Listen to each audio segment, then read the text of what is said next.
Tonight's headline comes straight from the Department of Did Nobody Proofread This? I'm Ethan Blake, and what we're about to witness is a glorious collision of ambition and ignorance. Whether it's a press release to a hot mic moment, or another influencer oversharing their inner chaos. We'll break it all down, and by break it down, I mean drag it across the floor of comedy until there's nothing left but punchlines and stunned silence. So, put your feet up, turn off your empathy filter, and let's get this ridiculous party started. So, will Donald Trump follow in the 647-year-old footsteps of Bartolomeo Prignano? No, he won't. Jon Stewart just obliterated MSNBC once more. A brilliant showcase of humor, precision, and takedown mastery that left no narrative standing. You see what you're doing to people, Trump? MSNBC's got to waste valuable airtime fact-checking your f***ing nonsense. Time they could have spent frowning, sighing, and rolling their eyes. The Daily Show host unleashed a flamethrower on their endless spin, petty digs, and glorious hypocrisy. And yes, it was pure fire. Lucky for you, we've got all the scorching receipts. Buckle up, because this takedown has more twists than your average MSNBC panel meltdown. President Trump shared an AI-generated image of himself depicted as the Pope on social media yesterday.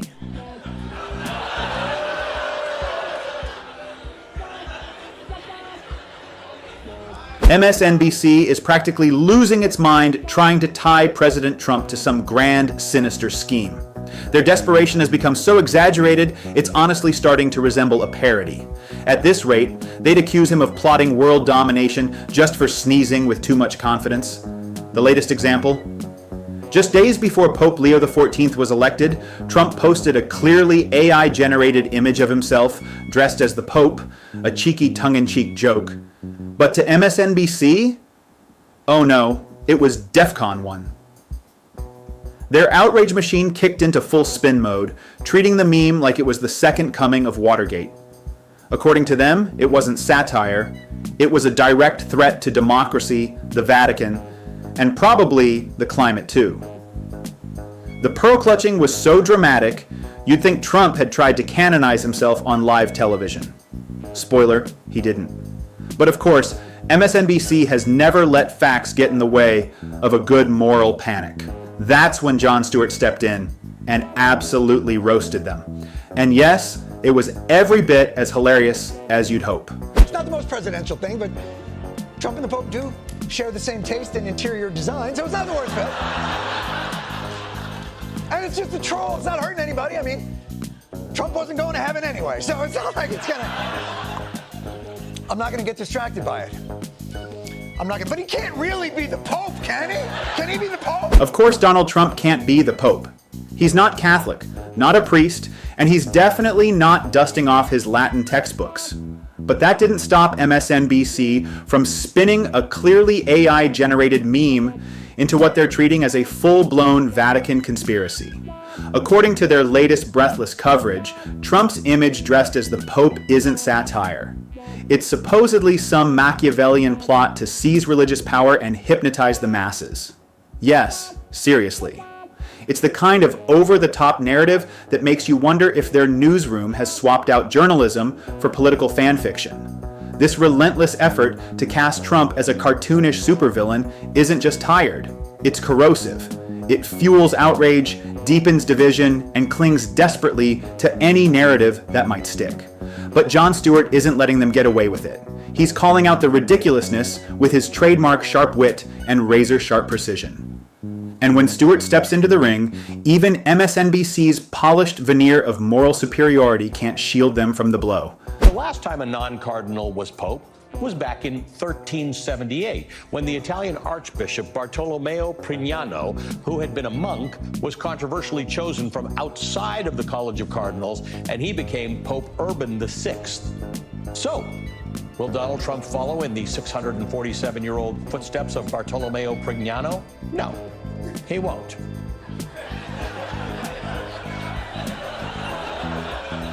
So I have to ask, what's the point of blowing all this out of proportion? Trump wasn't seriously campaigning for the papacy. He posted a meme, not a manifesto.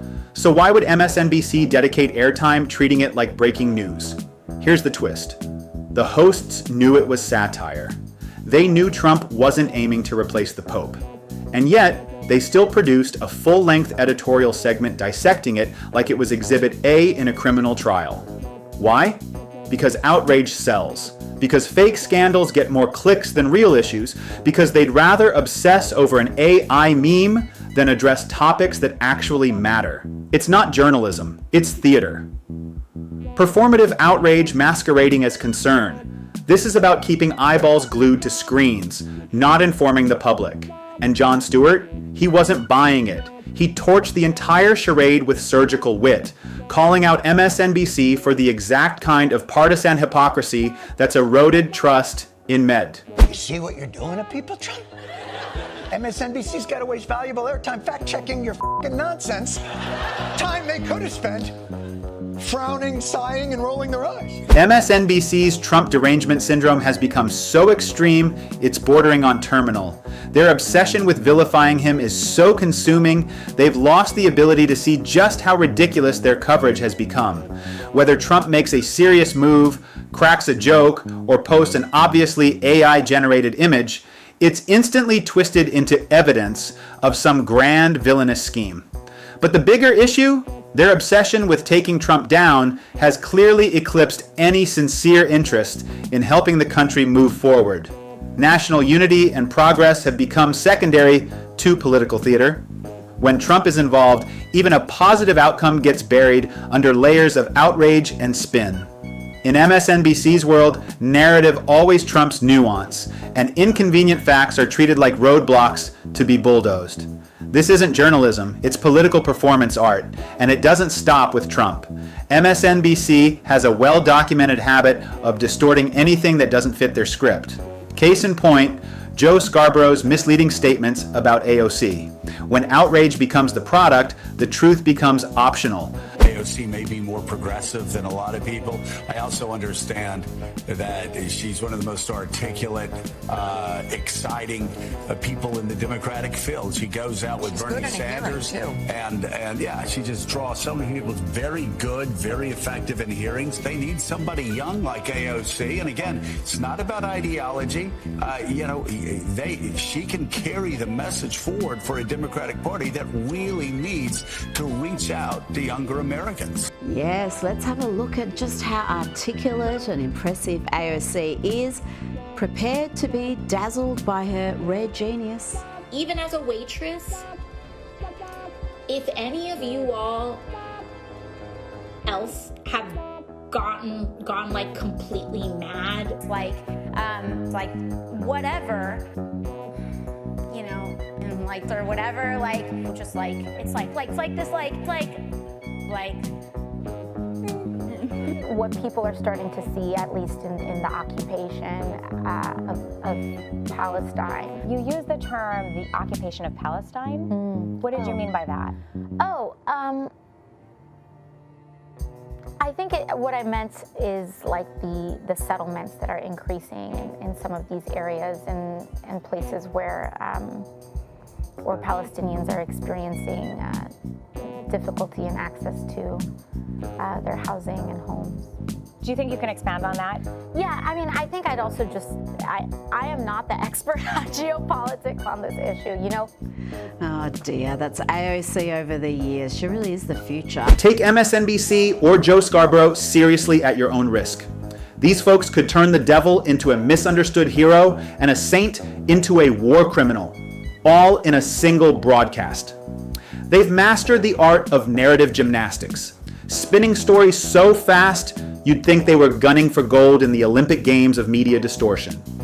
With polished delivery and selective outrage, they've turned half-truths into headline material and nuance into a casualty of convenience.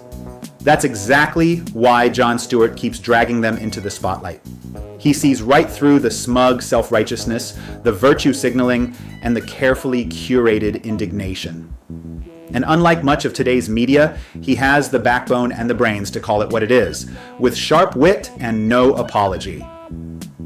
Stewart's not interested in theater disguised as journalism. He's performing real ideological surgery, pulling back the curtain on the carefully rehearsed drama and reminding audiences that a news anchor's confidence doesn't equal credibility. In an age where manipulation often masquerades as information, Stewart is one of the few left willing to tear down the act and tell it straight.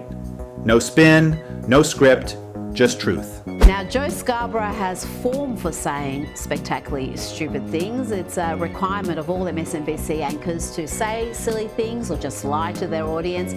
Remember when he said this not long before Joe Biden was forced to announce the end of his re-election campaign? I've said it for years now. He's cogent. But I undersold him when I said he was cogent. He's far beyond cogent. In fact, I think he's better than he's ever been. Intellectually, analytically, because he's been around for 50 years. Start your tape right now, because I'm about to tell you the truth. And F you if you can't handle the truth. This version of Biden, intellectually, analytically, is the best Biden ever. Not a close second. And I've known him for years. The Brzezinskis have known him for 50 years. If it weren't the truth, I wouldn't say it. Best Biden ever, and F you if you can't handle the truth. Dear, dear.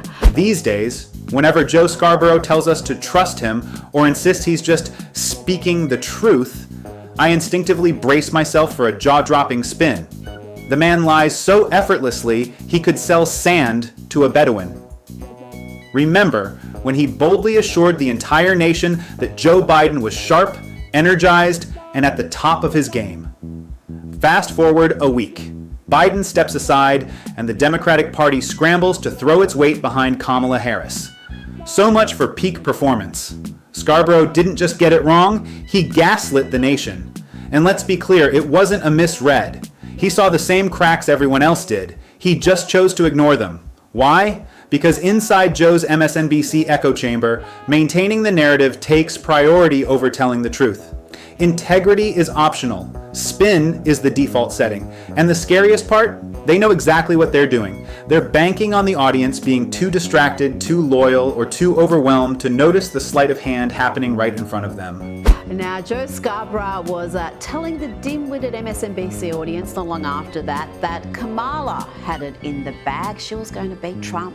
When you start seeing numbers, real numbers, like what's going on in Georgia, suddenly you feel like telling Democrats that are bitching and moaning about what the Harris campaign's doing, hey, calm down. You know what?